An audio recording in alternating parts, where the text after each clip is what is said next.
Matt Polly is the author of three very well-known books. Most recently is Bruce Lee, A Life. Before that, it was Tapped Out. And before that, it was American Shaolin, which detailed his travels to the Shaolin temple in China to learn Kung Fu. Matt, how are you doing? Good, Paul. Thanks for having me on. It's really great to speak to you again. So we've met once before. You came to my Bruce Lee conference and we had a great time. And now is a good time for us to talk again, isn't it? Because all things Bruce Lee are kind of happening again and appearing again. And you're the expert who knows everything about his life. So yeah, we'll talk a little. Should we talk a little bit about Bruce Lee, and then we'll talk about new projects and past projects and also Sure. because there's a new ESPN documentary about Bruce Lee, isn't there? Which did you have some involvement in that? I haven't seen it, by the way. I've read a lot about it, but I haven't seen it yet. Yes. So the ESPN documentary just came out here in the States. They optioned my book for it, and then they sort of made me executive producer, which is a fancy title, means you don't do much. Basically, I helped them set up some interviews, but I met with the director and I said, "This is your project. You should take it whatever direction you want." Mm-hmm. And he did. So I wasn't involved with the creative parts. I don't want to claim any credit for that. But it was sort of my book that got ESPN to finance the project. Okay, that's good. So you obviously you've seen all the different drafts of it, and you see the different versions of it. And what do you think are its strongest points, and what maybe are its weakest points that you as an author? Because I guess the literary medium allows for, I guess, a lot greater amount of detail and digressions and so on. But I guess for a documentary, you've got to shoot a narrative. So, what do you feel about the end product? Yeah, I think what I realized is 2 hours of film or documentary is basically 100 pages of a book. That the best films often are like from novellas or short stories. Because when anyone tries to do a novel, if you love the novel, you always feel like it didn't quite catch it. And so the documentary is about an hour and 40 minutes long. I think the thing director Bao did very well is he focused on Bruce as a kind of Asian American hero. Yeah. And that's a particularly valid, there are many different versions of Bruce, and that's one of them. And no one's really told that story since most of us who have written about Bruce Lee are white. And so I thought he was able to bring, that was part of the reason I signed with the ESPN group, because I thought he would be able to tell that story in a way that no one else had. Okay. So that I think is the strongest part of the documentary. And it really gets into the history of racism against Chinese in America, particularly in Hollywood media representations. And so in that sense, it's really timely given the protest, et cetera. And that's why I think the reviews have been quite positive. No one who ever has their book adapted is fully happy. So the things I think it was weak on has to do basically with the limited amount of time and the fact they had to make choices. And so my concern with the documentary is the tendency to fall into the kind of glorification of Bruce, the beatification, the hagiography. So there was a touch of the Saint Bruce to it, which I think is a danger everyone has when they work on a project. They kind of want to justify to the audience why they should be watching it. And so there's a tendency to emphasize the positive and whitewash the negative. Okay. So in your book, which I guess it came out in 2018, so it came out about 2 years ago. That's right. I mean, you did a warts and all, didn't you? That's right. And it's probably one of the very few texts that was able to really explore the complexity of someone who was ambitious and hyperactive and wanted to be everything and do everything, but was also just very much a kind of regular failed person. Right. Yeah. And yeah. No, go ahead. So yes, that was really what I wanted to do, because Bruce Lee was a hero of mine growing up, and the image in the media coming from the 1993 movie Dragon, the Bruce Lee story, is very much influenced by Linda Lee and the Bruce Lee estate, who obviously for personal reasons want to tell the best possible version of her husband possible. And when I started researching it, I realized, oh, they've left a lot out. And I thought it was actually not disrespectful, but not you weren't honoring his tradition by only telling the positive side. You actually increased. I was more impressed with Bruce Lee realizing what a sort of regular human being with all the failures we all have, that he was able to accomplish what he did. But if you portray him as this kind of super heroic figure who is basically invincible, then it seems like what he accomplished was, if Superman can jump a building, it doesn't mean anything. Yeah. When Michael Jordan can leap in the air and hang there, it's something special because he did it through hard work. And that's what I wanted to emphasize, his humanity. Yeah. Yeah. I mean, so one of the older biographies of Bruce Lee was the Tao of Bruce Lee by Davis Miller. And he, at one point in that book, he says, so this was published in about 2000, 2001. And he, at that time, when he was writing that book, he said, Bruce Lee is one of the most influential figures about whom we know the least. But everything's changed, hasn't it, in the last 18 or 20 years? Like, a lot of people have put a lot of effort into finding out as much about the details of his life as possible. Yeah, I mean, it's fascinating. It's basically like there's an amateur Bruce Lee scholarship going on. And I often argued that if he were Shakespeare, there'd be these various figures would have, posts at universities. And instead they do it all on their own. And so because it's an amateur endeavor, you have the problem of, they don't use standard scholarly research. They don't reference where they get their points from. So there's a lot of mistakes that go on along the way.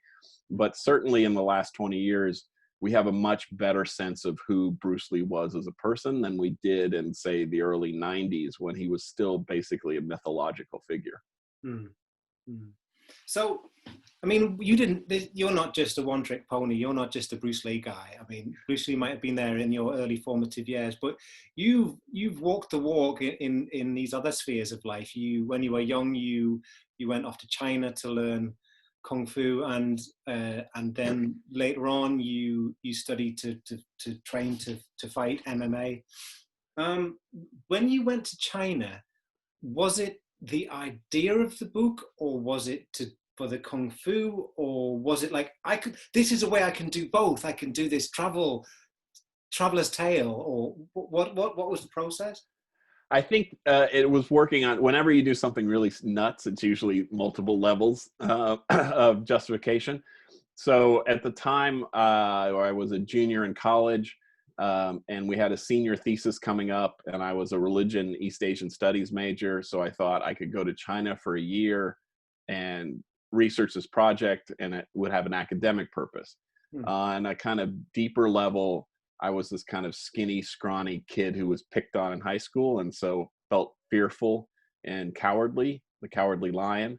And so I thought, if I, where can you go to become tough? And, your choices are like become a Navy SEAL, or, go to the Shaolin Temple where they teach Kung Fu. And I actually asked somebody, should I try to be a Navy SEAL? And they were like, dude, you're like 135 pounds. And you speak Chinese, they're going to have you behind a desk translating Communist Party things. They'll never let you shoot a gun. So I ended up going to the Shaolin Temple, this kind of, quest for manhood. I also had a spiritual kind of seeking at the time. I was very into Zen Buddhism. And so I'd seen all the movies. Bruce Lee and Enter the Dragon was a Shaolin monk, the 36 Chambers of Shaolin. There's this kind of mythology about the Shaolin Temple. So when I heard that there was a Shaolin Temple, that it really existed, it just captured my imagination, and it felt like, destiny tapping you on the shoulder. When I started reading that book, the first few pages, I thought, this is a lie. It's made up. This is fiction. This is not true. And I thought I'd been conned. But then as I read it, I realized not only was it true, but I remember learning Chinese expressions, because you start to incorporate them into because at the time, well, not when I first read the book, but I bought the book, I started reading it, thought, this is a lie, and just put it down, like literally first 2 pages. I was like, it's just a lie. And then shortly after that, I broke my ankle and I was bedridden for months. And I thought, oh, okay. And I thought, well, I'll try to learn Chinese then. And I was reading your book and trying to learn Chinese. Uh-huh. And I picked up probably most of the Chinese that stuck, because I gave up as soon as I could walk again, obviously. Right. Were the expressions that come from your book. And it was really quite an educational experience. Thank you. Yeah, I wanted, I felt like part of what I was doing, like any good travel journalism, it's a kind of anthropological, a kind of armchair anthropology. And so I wanted to give the reader a sense of what it felt like to be there, and to be, in my case, the only non-Chinese person in the whole area, and what it felt like to go through trying to learn what this culture was like, as a total neophyte. And certainly some of the linguistic things, like instead of saying hello, they ask you, have you eaten? So you go, Trabalameo, and that means, have you eaten full or not? And that was because the place was so poor that many people didn't eat regularly. And if you said, I haven't eaten, then they were required to invite you to dinner. Yeah, there were quite a few expressions like that. The Yeah. one that always stuck was it nali nali. It's like, Where? yeah, when someone gives you a compliment and you're like, Oh, yes. and it's like Instead of saying no, or you're being too kind, you say where, as if it couldn't be directed at you. Yeah. Yeah, I like that. And then, so you say you were kind of a scrawny kid. I mean, I've met you and you're a lot taller than me, but you say you were skinny. And then later on, when that project's finished and that book's finished and you've aged and matured, you decide you want to go and do the same project, but this time in the US, MMA. You want to do Brazilian Jiu-Jitsu. You want to do Thai boxing. You want to do, and this was to do with a kind of, you felt that you were getting old and everything, and you wanted to get fit again, and that's part of it. Yeah, so it was actually a couple things. One was just a practical thing, which is once everyone's written their first book and it does pretty well, you're kind of stuck because you spent your whole life writing that first book, and then what do you do for an encore? And so I pitched a few ideas to my editor, and the only one he liked was me getting beat up. Yeah. So I used to joke that he deep down had some resentment towards me. But I also, at that point in time, had stopped training martial arts, which, as you know, happens to a lot of martial artists. We get to a certain level and then life kicks in and we let it go. And I was sort of mid-30s, and I thought, if I ever want to try this, to be a real fighter, this is the last chance I've got. And at that point in time, MMA had just, it was in the early 2000s. It had just started to take off as a real sport. And I was curious to explore what sort of happens to traditional martial arts when it hits essentially the Vegas casino of American culture. And so it really was an exploration of what this thing was, what it had become, and also the process of what it's to be like to try to be an MMA fighter, because it was a fascinating thing. You started to bump into people. It used to be like when I was growing up, you'd meet somebody and they'd be like, I've got a band. And it was, some guy whose life wasn't going so well, but he knew there was a way out. He could be really famous. And so I would meet guys who like worked construction, and they were like, I wrestled in high school and now I'm an MMA fighter. Or you meet some girl who'd be like, my boyfriend's an MMA fighter. And before that, no one would ever say, my boyfriend's a Chinese kickboxer, or, it wasn't a profession. It wasn't something that could make you famous. And so it was fascinating to me to see the martial arts sort of go, or martial arts sport combat go mainstream. And you traveled, you were training different styles every day, weren't you? Or sometimes you're doing 2 different classes a day. So you're doing a grappling class and you're doing a Thai boxing class. And it sounds like hell. Like, it just sounds like the worst possible combination of things to be doing in one day. But you were still eating really badly. I remember from the book, you were just like, you're still just driving through, and That's right. I you still was refused trying to budge on the diet. That's right. I was still trying to maintain my, middle-aged bad American eating, drinking habits while also training. And I realized that's why, when they train soldiers, they start with 18-year-olds, because once you hit 30, you just don't recover the same way as you used to. Yeah. So yeah, I was doing jujitsu with Renzo Gracie in the mornings. John Donaher was the coach, who's this genius. And then in the afternoon, Phil Nurse was the Muay Thai coach. And so I was doing that for a long time, but I wasn't living properly. And so the effect of the training was fairly minimal. And I ended up going to Vegas to train at Randy Couture's camp. And I was like, okay, I'm going to take 8 weeks, I just got married. I'm going to leave my new bride for 8 weeks, train and go have a fight. And I got there, and the third day, the coach looked at me and he said, look, I can't in good conscience put you in the ring in 8 weeks. You'll get killed. He goes, you're going to need 6 months of all out training. And even then, I'm not sure you're going to survive it. So that, the level of commitment to be even an amateur athlete is, I think, something that even, really hardcore martial artists don't understand. There's an aspect to martial arts in the West that's very much a kind of, 3 times a week. Yeah. Hell yeah. And so when you see the professionals, the way they train, it's just a whole nother level. Yeah. It's funny because I mentioned this to someone the other week on the podcast. I think I was talking to a builder. This guy's come do some work for me, and he talked about when he used to do MMA, and he quit all of that because it was too hot, and he just does Wing Chun. And he goes, "No, martial arts for me." But in my mixed martial arts is martial arts. But he's going, no. I just want to do Wing Chun and learn about energies and learn about posture. And it's like, yeah, I think I do too. Yeah. And then you from these 2 books, this helped you, didn't it, to open some doors when you really wanted to do the research on Bruce Lee, because people were kind of like, this isn't just some guy saying, I'm writing a book about Bruce Lee. This was someone who was a proven author who was going to have a publisher, and it was going to happen. Yeah, that made a huge difference. Which was it, the Bruce Lee people have been asked by, there are just Bruce Lee nerds everywhere who for just would love to talk to Bruce's brother or, Bruce's business partner. And so the fact that I spoke Chinese, or Mandarin at least, and that I'd lived at the Shaolin Temple, and that I had done all the martial arts and had written a couple books about martial arts that were successful, meant that people believed that this would be something worthwhile to contribute to, not just some self-published book that never would see the light of day. And so that did make a huge difference as far as access was concerned. And also, I think the amount of time people were willing to sort of grant me. But even then, it's still probably think about the hardest part of writing the book, tracking people down. Sort of, you feel like a homeless person. You're like, would you please talk to me? Getting them to agree, getting them to sit down. It's just really time consuming.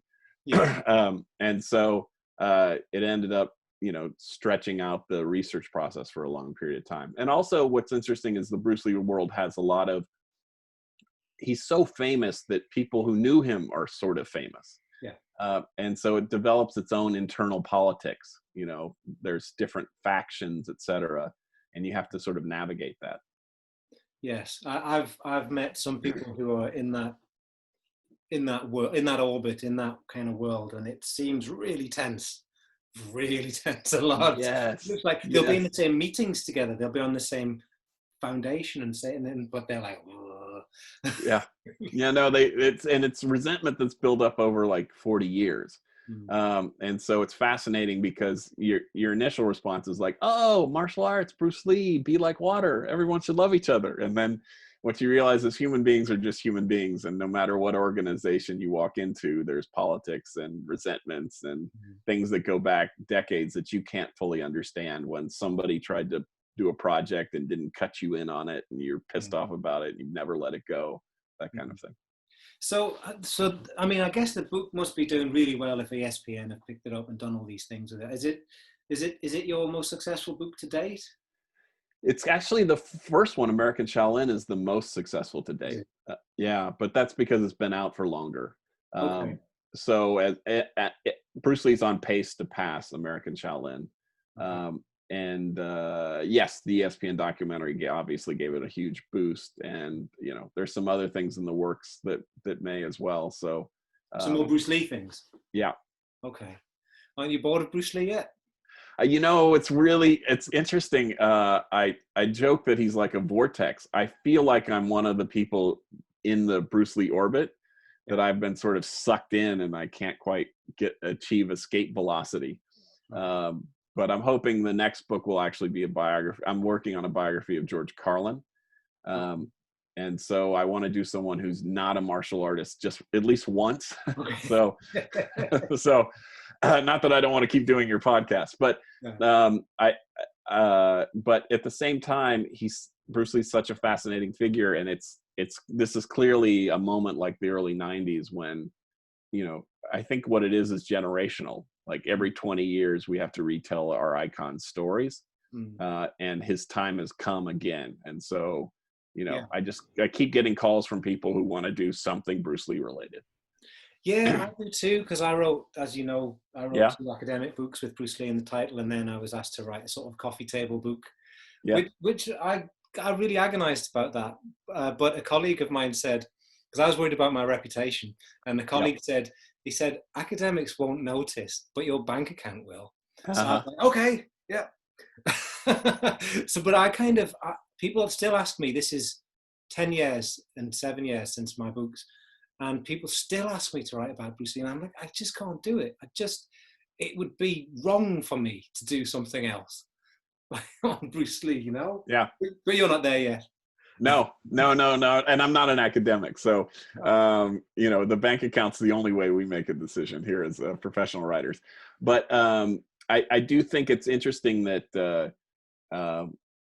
the eternal fascination with him, he really is the kind of Elvis Presley type figure, where something about what he has become as an archetype in the public's mind never ceases to end being fascinating. And so I'm perpetually shocked that 2 years later people still want to talk to me about him. Yeah, I mean, the thing with him is he's a sort of object shared in common, that like people are drawn to him and they'll have all these different takes on him, but you can talk about him and go, it's like Bruce Lee said, it's like Bruce Lee moved, or it's like, so no matter what style of martial art you may do, maybe it's generational, but as you say, it comes cyclically. So when I was in Hong Kong and I was training briefly, because I was doing Choi Li Foot in England, and I went to visit Hong Kong for a conference. I took some Choi Li Foot classes, and this guy, a British guy, afterwards, he's like, so quietly, he's like, so what do you think about Bruce Lee? And I was like, oh yeah. And I was thinking, Wing Chun, Choi Li Foot rivalry in Hong Kong. And I went, I think he's great. And he went, yeah, so do I, but don't tell Sifu,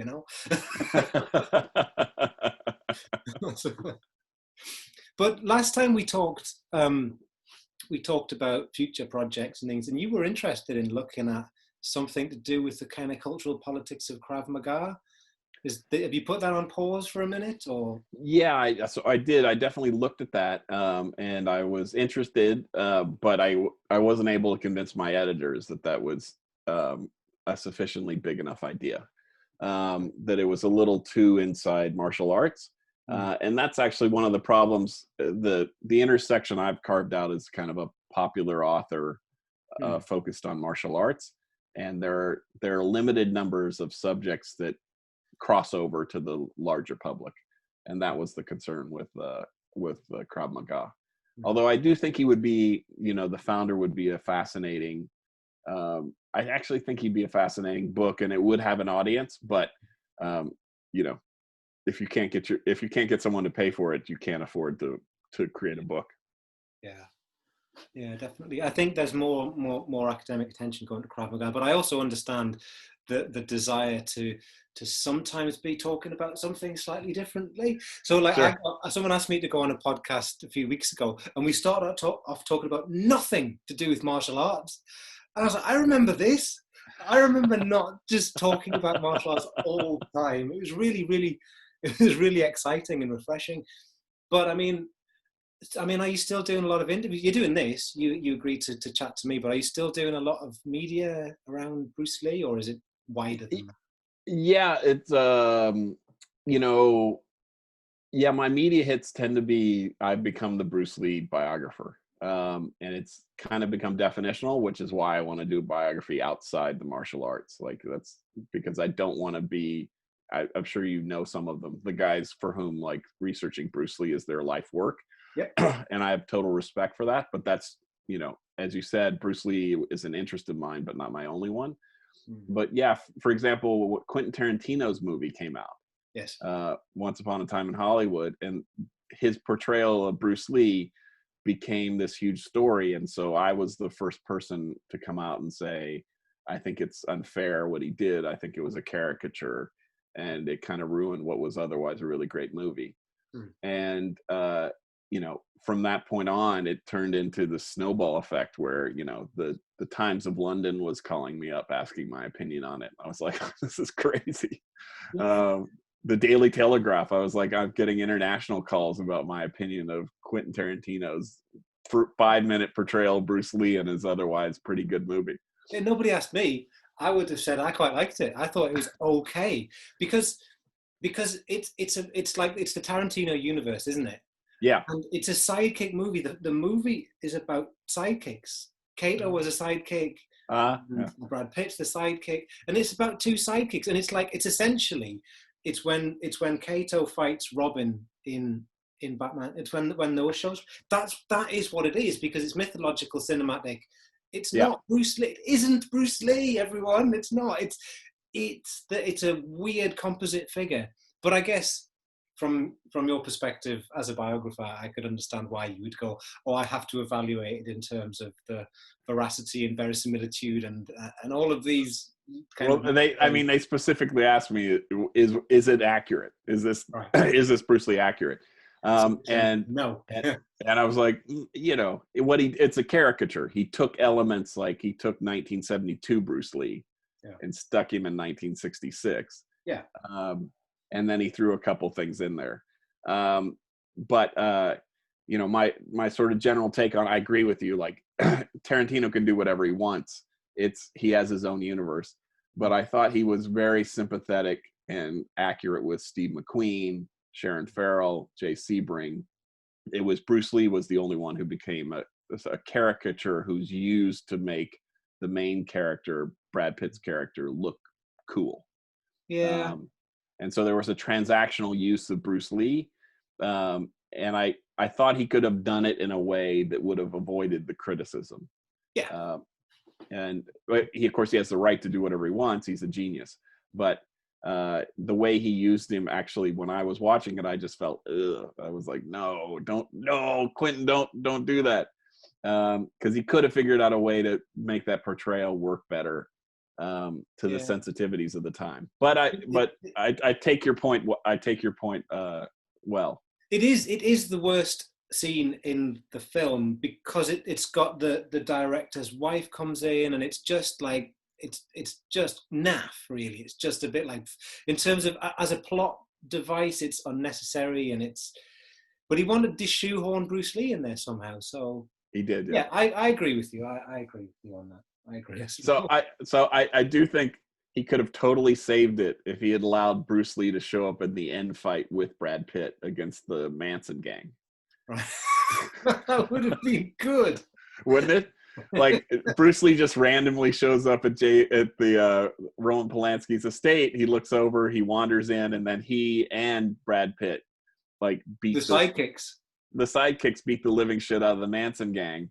And then people would have completely forgiven the initial portrayal of Bruce Lee. Yeah, yeah. Anyway. So, I mean, what was I was going to ask you? So, and now this is what happens. I'm completely derailed, and all I want to think about now is that film and Bruce Lee and the status of Bruce Lee in it. But we have to. We can't just stay on that forever. No, we can't. So you're going to do the sort of media junket, you're going to, around the documentary, there's a few more things in the pipeline, there'll be anniversaries, you've got a couple of there's a big anniversary coming up, isn't there? I guess you're already thinking about that, the 50-year anniversary. That's right. I guess things are happening. Yeah, I think you may be right. It may be some of the 50-year anniversary stuff that's coming up that's causing this sort of this movement in the culture. And it's a weird thing because you want to keep promoting a book, but you need to move on to your next one. And so I'm sort of in that stage of struggle, which is, you don't want to give up any interesting project, but at the same time, I don't want to be 60 and still be talking about Bruce Lee exclusively. Yeah. I mean, it's I guess now that your book's out there, and you really show your sources, and you really show where you get your evidence from. Are you still finding people outraged at the suggestion? Are you still or if you don't answer that question, do you get annoyed now when like just junk is churned out about that completely lives the mythic Bruce Lee, or that paints the wrong picture? Or does that bother you, having put the document out there in the world? If people haven't read it, if they're going to talk, is like, do a literature review. This is now the literature. You can't not read this book. How do you feel about that when people say crazy things about Bruce Lee? That's a very smart question. Yeah, so I will, like, inevitably somebody at some newspaper writes an article about Bruce Lee, and somebody will forward it to me, and I'll read it, and then I'll get to the point where they say, and Bruce Lee came up with the idea for the Kung Fu TV series, and it was stolen from him and given to David Carradine. I'm like, no, why? So when you tear down, what's interesting is, the durability of myths. Like, even if you write and completely deconstruct something and totally show it's inaccurate, it will continue on because it fits a narrative line. And so I think particularly the Kung Fu TV series becomes the symbol for white racism in Hollywood that Bruce Lee had to face. And it's such a graphic example that everyone can grasp, but they keep telling it. They keep telling the story that Bruce Lee went to Hong Kong because Hollywood had rejected him, when that's not true. He went to Hong Kong because he needed the money. Actually, at that moment, he was doing pretty well in Hollywood and planned to return quickly. Yeah. So these kind of narrative turns keep coming up, or somebody will show me some script they want to do about Bruce Lee, and then there's this huge section about Kung Fu, the TV series, and I'm like, why do you keep doing it? So it's interesting that you can't, or for example, this documentary, it completely slid past Bruce's death, and Betty Ting Pei was a business meeting, and it was an aspirin that killed him, and you're like, you optioned my book. You can do better than that even without reading the book, but yeah, exactly. Why won't you do better than that? Yeah, the beats of his life story have been really ingrained in the public's mind, and so there's a tendency to just want to hit those beats over and over again because they've become. He's like Achilles. He is our modern day Achilles. That's what I think of him. That's why I think he captures the imagination. And so the way you tell the Iliad, you tell the same beats, and when someone reinterprets the story, it's still the same sort of aspects. I ask because I often think of a situation where I asked an academic to review an article that was about a specific, I'm going to be incredibly vague about this. It was about a specific martial art, right? Or let's call it a combat sport. It's about a specific combat sport. And the academic reviewed it and was incensed that his work wasn't referenced in it. And I just remember thinking, you're going to have to come to terms. I just wrote back and said, imagine how I feel every time anyone says anything about Bruce Lee. And I've written the most impenetrable and difficult book to read. But I'm like, it's all in there. It's there. Like, it's not a biography of him. No, go and read Matt Polly's work. But it's everything you can think about Bruce Lee, it's in there. Right. It took me a little while to come to terms with that. But as an academic, I understand people probably aren't going to read it. They're going to reference it vaguely. Yeah. Someone's written about it anyway. Yeah. They read a couple pages and they're like, oh, Bowen, yeah. It's the way of the world. Yeah. Okay. So, you're older than mid-30s now, and a bit, yeah. You, I guess you're somewhere in the New York area, and I guess it's kind of still locked down opening up a bit now. Do you do any martial arty stuff? Do you stretch at home? Are you kicking a punch bag? What's the status of martial arts in your life today? It's definitely declined badly during the pandemic. You would think you would have more time, but the uncertainty of this world has made it harder to have regularity, particularly since I have a 5-year-old child who had to be taken care of. And I basically swap off with my wife, which means she does 80% of it and then's mad at me for 20% of the time. Less so, but I do have a kind of kick bag and a punch bag. I find most of the martial arts I do now is the fact that my 5-year-old is now a yellow belt in Taekwondo. Okay. And so I'm a martial arts dad. The way we have football dads and basketball dads, I'm a martial arts dad, and I'm the one who goes there and the coaches teach him something, and I'm like, yeah, keep your hands up. Yeah. Don't do it like that. Oh yeah, please don't put your fists on your hip. Please don't do that. It's difficult, isn't it? Like, so my children are considerably older than yours. And when they were younger, like when they were your kids' age, were like, can we do this? Can we do that? And I said, yeah, I'll teach you that. No, not you. We want to go down. We want the uniforms. We want that. And I'm like, okay, well, you can do a crap version of it if you want, but yeah. And then they come back in like 5 years later, and they're doing these crappy little. That's a hook. Not a hook. It's not right. Yeah. And then yes. it's like, it's a tough position to be in, you know. It is, because I will jump up occasionally and like try to help him, and he's a good kid, so he'll let me do it, but he's got that pursed lip look on his face, like, you don't know anything.